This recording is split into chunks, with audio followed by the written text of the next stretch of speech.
Il existe un vide particulier qui ne s'annonce pas. Il ne survient pas lors d'un événement dramatique ou d'un tournant décisif. Il s'installe comme une fuite lente, silencieusement, imperceptiblement, sur une longue période où tout semble fonctionner normalement. Et puis, sans cause apparente, la personne qui s'est dévouée corps et âme à autrui se retrouve, dans un moment de calme apparent, avec un profond sentiment de vide, pas forcément triste, pas forcément en colère, juste vide. Un vide que le sommeil ne peut apaiser et que les explications ne parviennent pas à saisir. C'est cette expérience que l'on qualifie souvent de burn-out, d'épuisement, de simple besoin de vacances. Ces étiquettes ne sont pas totalement fausses, elles donnent une idée de la réalité, mais elles ne rendent pas compte du mécanisme précis à l'origine de cet épuisement et, de ce fait, elles ont tendance à proposer des solutions superficielles qui laissent la dynamique sous-jacente intacte. La personne se repose, récupère un peu, puis retombe dans le même schéma comportemental qui a causé son épuisement, car personne n'a identifié précisément la nature de ce schéma. En termes cliniques, le schéma se caractérise par une priorisation constante et systématique des états émotionnels, des besoins et du confort d'autrui par rapport aux siens, non pas comme un acte de générosité réfléchi et librement consenti, mais comme une stratégie compulsive de gestion de l'anxiété devenue si automatique qu'elle n'est plus perçue comme un choix. La personne concernée ne se décrit généralement pas comme anxieuse, elle se décrit comme attentionnée, généreuse, toujours présente. Ces descriptions correspondent à son comportement. Elles ne reflètent cependant pas l'état interne qui le motive. Ce qui motive ce comportement, ce n'est pas la générosité, mais la peur. Et la distinction entre ces deux notions constitue le fondement clinique de tout ce qui suit. Le vide qui résulte de ce schéma n'est pas une métaphore. Il est la conséquence physiologique d'un système nerveux qui déploie sans cesse ses ressources de régulation vers l'extérieur, gérant les états émotionnels d'autrui, anticipant les conflits avant qu'ils ne se matérialisent, aplanissant les tensions dans les environnements et les relations sans processus de récupération interne équivalent. Tout effort soutenu requiert un effort. Lorsque cet effort est chroniquement insuffisant par rapport à l'effort fourni, le système ne peut se maintenir indéfiniment, il se dégrade. Et l'expérience subjective de cette dégradation est précisément ce sentiment de vide, de fatigue et d'épuisement inexplicable qui vous a conduit à lire cet essai. Pour comprendre comment ce schéma se manifeste au quotidien, il est utile d'observer ce que ressent une personne qui donne constamment trop aux autres au cours d'une journée ordinaire. Ce comportement ne se traduit pas par de l'anxiété, mais par de l'attention, de la considération, l'expression naturelle d'une personne qui se soucie sincèrement des autres et qui est attentive à leurs besoins. Cette personne remarque qu'un collègue semble tendu avant une réunion et adapte sa communication en conséquence. Elle est attentive à l'humeur de son partenaire et modifie ses demandes par anticipation pour ne pas alourdir ce qu'elle perçoit comme la charge mentale de l'autre. Elle perçoit un léger changement de ton chez un ami et consacre une partie de son énergie mentale à en trouver des explications et à ajuster ses réponses. Cette surveillance continue de l'environnement est ce que la psychologie clinique appelle l'hypervigilance, un état d'attention soutenu et accru aux signaux sociaux et émotionnels de l'environnement. Dans le contexte du don excessif, cette hypervigilance est spécifiquement orientée vers les signaux de menace associés aux frictions interpersonnelles, la voix qui s'élève, le repli sur soi, l'expression ambiguë, le silence qui suit une parole. Le système nerveux de la personne a été conditionné à interpréter ces signaux comme des indicateurs de danger et sa réponse à ce danger consiste à mobiliser immédiatement un comportement d'accommodation. Agir, réparer le problème, donner, faire disparaître le malaise ambiant. Le soulagement qui suit une adaptation réussie renforce ce comportement au niveau neurologique. Lorsque la tension retombe, que l'humeur de l'autre personne s'améliore, que le conflit n'éclate pas, le système nerveux enregistre cela comme une gestion de menace réussie. La dopamine et les hormones du soulagement sont libérées. Le comportement est récompensé. Et l'apprentissage implicite est encodé, l'adaptation fonctionne. Pour se sentir en sécurité dans les relations interpersonnelles, il faut rester utile, agréable et privilégier l'écoute à la demande. Au fil des répétitions, cet apprentissage devient indissociable de la personnalité. le comportement cesse d'être perçu comme une stratégie et devient une part intégrante de l'identité. C'est pourquoi, lorsqu'on fait remarquer à une personne qui donne constamment trop qu'elle en fait trop, il est rarement convaincant d'emblée. De l'intérieur, ce comportement n'est pas perçu comme un excès de générosité, il est perçu comme une preuve de bienveillance. L'anxiété sous-jacente n'est pas vécue consciemment comme telle. Elle est perçue comme une forme d'attention, de responsabilité, comme la tendance naturelle de quelqu'un qui prend les autres au sérieux. Le changement de perspective nécessaire n'est pas émotionnel, mais observationnel. Que ressentirait-on à ne pas faire preuve de compréhension, à ne pas s'adapter, à ne pas résoudre le problème, à ne pas donner?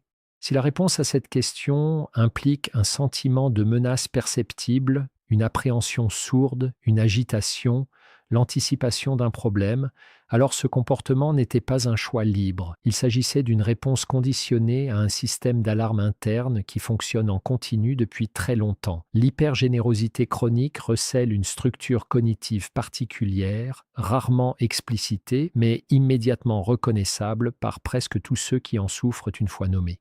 Elle fonctionne comme un contrat tacite, un accord non verbal et jamais négocié, établi unilatéralement par celui qui surprotège et maintenu par la conviction que les autres s'y conforment, alors même que ces derniers n'en ont jamais été informés et ne l'ont jamais approuvé. Les termes de ce contrat tacite se résument ainsi. Je répondrai à vos besoins avant même que vous ne les exprimiez. Je gérerai mes propres exigences afin qu'elles ne vous pèsent pas.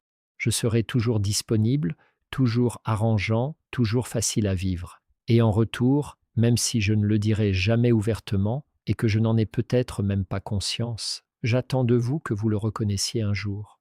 J'attends de vous que vous constatiez, à un moment donné, tout ce que je donne et que vous me rendiez l'appareil. J'attends de moi que mon investissement constant pour votre confort et votre bien-être émotionnel engendre, à terme, un investissement équivalent pour moi. Voilà le contrat non écrit. Et la souffrance à l'origine de l'épuisement de celui qui donne sans compter est, en grande partie, celle de voir ce contrat perpétuellement inachevé. La dissonance cognitive liée au maintien de cette structure est considérable. Celui qui donne sans compter donne encore et encore, mais la réciprocité ne se concrétise pas comme prévu et il éprouve confusion et souffrance, des sentiments qu'il ne peut pleinement expliquer car il n'a jamais exprimé ses attentes. Il peut affirmer sincèrement « je ne donne pas pour recevoir quelque chose en retour ». Et de façon consciente et superficielle, cela peut être vrai. Il n'a pas mis en place d'échanges délibérés. Mais au niveau de la programmation du système nerveux, c'est précisément l'anticipation de la réciprocité qui est à l'œuvre. Le don n'est pas inconditionnel. Il est conditionné par un résultat, celui d'être finalement reconnu, valorisé, vu, qui n'a jamais été communiqué et, par conséquent, jamais accepté par le bénéficiaire. Lorsqu'on examine enfin clairement cette structure, le résultat est souvent dérangeant. Le comportement perçu comme la preuve d'une profonde bienveillance se révèle avoir une base transactionnelle. Il ne s'agit pas d'une condamnation morale, mais d'une description fidèle de la façon dont le système nerveux gère l'angoisse liée au désir de connexion sans pouvoir l'exprimer directement. La voie directe, exprimer un besoin, demander qu'il soit satisfait, accepter la vulnérabilité inhérente à cette requête, est, pour des raisons qui apparaîtront plus clairement dans la section suivante, psychologiquement plus menaçante que la voie indirecte du don perpétuel. On emprunte donc la voie indirecte. Un contrat tacite se met en place. L'épuisement s'accumule, le vide s'approfondit. Finalement, le système atteint un point de rupture où la souffrance liée à ce contrat non rempli ne peut plus être apaisée par des dons supplémentaires et où un changement s'impose. La question qui se pose désormais est la suivante. Pourquoi la voie directe est-elle impossible ? Pourquoi exprimer un besoin, demander à ce qu'il soit satisfait, rendre visibles ses propres exigences, est-il perçu comme bien plus menaçant que l'effort constant d'adaptation ? La réponse exige de remonter plus loin que la dynamique relationnelle actuelle, plus loin que les schémas comportementaux adultes qui engendrent cet épuisement. Il faut remonter à l'environnement dans lequel le système nerveux a appris pour la première fois à quoi ressemblait la sécurité émotionnelle et quel comportement y était le plus susceptible d'être associé. La théorie de l'attachement, initialement développée par John Bowlby et enrichie par des décennies de recherche sur le développement, constitue le cadre pertinent ici. Au cours des premières phases du développement humain, l'enfant est entièrement dépendant de ses principaux pourvoyeurs, non seulement pour sa survie physique, mais aussi pour la corrégulation neurologique de ses états émotionnels. L'enfant ne possède pas encore les capacités internes nécessaires pour gérer seul la peur, la détresse ou des sensations accablantes. Le pourvoyeur joue alors le rôle de régulateur. Lorsque le pourvoyeur est constamment à l'écoute, attentif aux signaux de l'enfant, disponible et émotionnellement prévisible, le système nerveux en développement de l'enfant construit ce que les chercheurs appellent un modèle d'attachement sécure. Ce modèle signifie « je peux exprimer mes besoins seront compris, je serai comblé, je suis en sécurité ». Mais lorsque l'environnement de soins est instable, lorsque le soignant est émotionnellement indisponible en raison de ses propres troubles, lorsqu'il répond aux besoins exprimés par l'enfant par la critique ou le rejet, lorsque son état émotionnel est instable et que l'enfant apprend très tôt que gérer l'humeur du soignant est une condition préalable à la prise en charge, le schéma qui se développe est fondamentalement différent.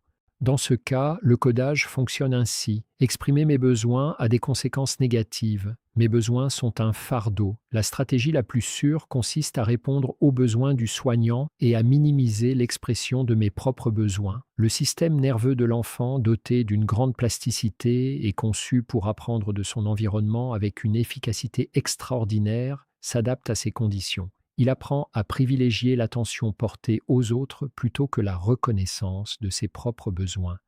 Il apprend à interpréter l'environnement émotionnel plutôt qu'à exprimer son propre état interne. Il ne s'agit pas d'un résultat pathologique. Compte tenu du contexte dans lequel ce mécanisme s'est développé, c'est une adaptation intelligente et fonctionnellement efficace. Il a permis de se sentir en sécurité dans des conditions où l'alternative, l'expression directe du besoin, entraînait la perte de cette sécurité. Le problème est que le système nerveux ne revoit pas automatiquement ses schémas de fonctionnement lorsque l'environnement change. L'adulte qui a appris enfant que l'expression des besoins est dangereuse continue, dans un corps différent, à une autre époque et avec d'autres personnes, à fonctionner selon ces mêmes schémas profondément ancrés. La logique émotionnelle persiste. Si je demande quelque chose directement, il va se passer quelque chose de mal. Si je me rends indispensable, je serai en sécurité. Si je me repose, si je reçois, si je laisse transparaître mes besoins, je risque quelque chose que je ne peux me permettre de perdre. C'est pourquoi la voie directe n'est pas empruntée, non pas par manque de compétences en communication, mais parce que le système nerveux a profondément ancré en lui l'idée que la voie directe est dangereuse. Dans l'évolution du surmenage chronique, il arrive un moment où le mental et le corps commencent à se dissocier de manière indéniable. Le mental continue de suivre son programme habituel, l'analyse, l'adaptation, la gestion, le don, mais le corps refuse de coopérer. Ce refus ne se manifeste généralement pas par un effondrement brutal, il se traduit par une accumulation progressive de signaux physiques, facilement interprétables individuellement, mais qui, pris ensemble, constituent le message clair et sans ambiguïté du système nerveux. Le mode de fonctionnement actuel n'est pas viable et un ajustement est nécessaire. Parmi ces signaux, on trouve une fatigue disproportionnée par rapport à l'activité physique réelle, la sensation de se réveiller déjà fatigué, de traverser une journée objectivement facile et d'arriver en fin de journée épuisé d'une manière irrationnelle. On y trouve aussi ce qu'on appelle souvent un brouillard cérébral, une baisse de la clarté cognitive et de l'efficacité du traitement de l'information, des difficultés de concentration et de mémorisation qui peuvent être alarmantes pour une personne auparavant très performante. Il y a également des tensions somatiques, les épaules constamment haussées, la mâchoire constamment serrée, une gêne abdominale diffuse sans cause physique apparente. Ce sont les traces corporelles d'un effort émotionnel soutenu. La tension est la conséquence physique de cet effort de régulation. Et puis, il y a ces accès de ressentiment. Ce sont souvent les signaux les plus perturbants pour une personne dont l'identité repose sur la générosité et la bienveillance. Le ressentiment surgit soudainement et semble disproportionné en réaction à une demande qui, auparavant, aurait été acceptée sans difficulté et ce, envers une personne qui n'a rien changé à ses habitudes. La personne généreuse remarque ce ressentiment, en est perturbée et généralement le refoule au prix d'un effort psychologique considérable. Elle se dit: j'ai choisi d'aider, je n'ai pas le droit d'être rancunière. Ce refoulement représente en lui-même un travail émotionnel supplémentaire. Le ressentiment ne disparaît pas, il est enfoui sous la surface, où il continue de s'accumuler. En réalité, cliniquement parlant, ce ressentiment est un signal précis du système nerveux indiquant que l'équilibre entre l'activité et la récupération est devenu critique. Il ne s'agit pas d'ingratitude ni d'échec moral. C'est le système d'alerte naturel du corps qui remplit parfaitement sa fonction. Signaler à l'organisme une situation qui menace son intégrité fonctionnelle. L'épuisement professionnel qui suit la suppression prolongée de ces signaux n'est pas un signe de faiblesse de caractère ou d'endurance. C'est le système nerveux qui impose la limite que l'esprit conscient a refusé de fixer. Lorsque le système volontaire ne régule pas l'activité, le système involontaire finit par le faire. Il supprime la capacité de suractivité continue en éliminant les ressources qui la permettraient. Il ne s'agit pas d'une défaillance, c'est, au niveau biologique, un mécanisme de protection. Comprendre les origines biologiques et psychologiques de cette tendance à donner sans compter est nécessaire, mais insuffisant pour la modifier. La simple prise de conscience ne suffit pas à remodeler un système nerveux. Le changement comportemental exige une approche plus spécifique. La pratique répétée et délibérée de nouveaux comportements face à l'anxiété que les anciens comportements visaient à gérer. Et le plus important de ces nouveaux comportements, celui vers lequel converge toute l'analyse précédente, est ce que l'on peut décrire comme le retrait silencieux, l'arrêt calme et sans brutalité de l'hyperactivité émotionnelle. Le retrait silencieux n'est pas une confrontation. Ce n'est pas un ultimatum, ce n'est pas une déclaration à l'autre personne de ce qu'elle a pris et de ce qui n'est plus disponible. Toutes ces approches impliquent un important travail émotionnel, la formulation et la transmission d'un message difficile, la gestion de la réaction de l'autre personne à ce message, la prise en compte des conséquences relationnelles. Le retrait silencieux est considérablement plus discret. C'est simplement la décision, répétée à de nombreux moments, de ne pas céder à l'anxiété, de ne pas tenter de désamorcer les tensions avant qu'elles ne se résolvent d'elles-mêmes, de ne pas anticiper un besoin non exprimé, de ne pas proposer spontanément une ressource avant qu'elle ne soit demandée.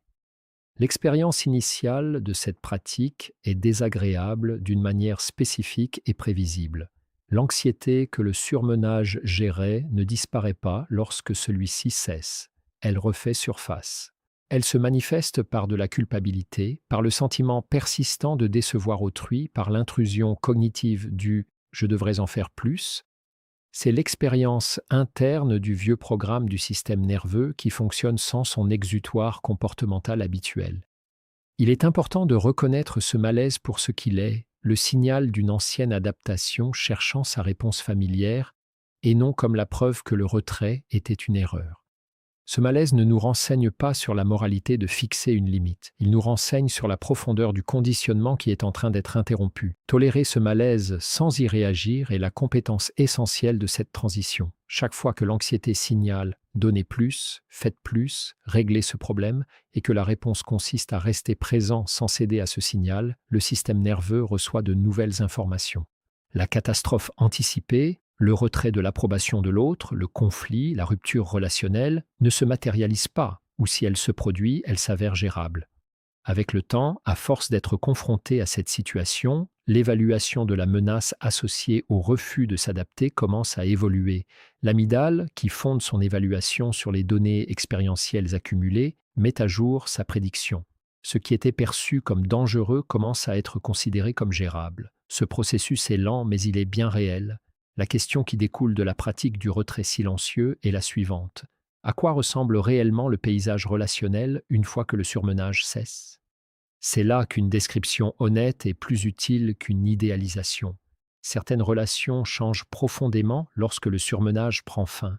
Les relations qui reposaient là principalement sur la volonté constante d'une personne d'assumer le poids de la relation, prendre l'initiative, gérer les conflits, anticiper les besoins, absorber les difficultés, ne survivent là parfois pas à la redistribution de ce poids.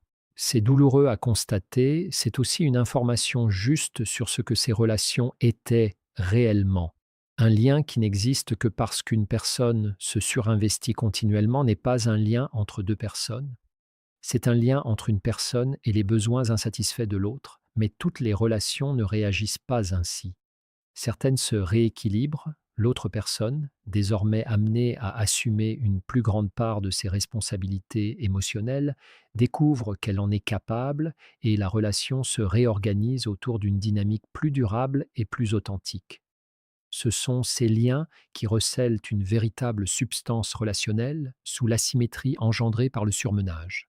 Et l'expérience de ces relations, une fois l'asymétrie résolue, est qualitativement différente de ce qu'elle était auparavant. Le don qui s'y manifeste n'est pas le fruit d'un manque, mais d'une réelle disponibilité. Il ne génère pas de ressentiment car il n'est pas motivé par l'anxiété. Il est exempt de toute attente contractuelle cachée car il n'a pas été construit pour garantir un résultat prédéterminé. Il est simplement l'expression d'une attention sincère qui se trouve être durable car elle s'inscrit dans un cadre de reconnaissance réciproque.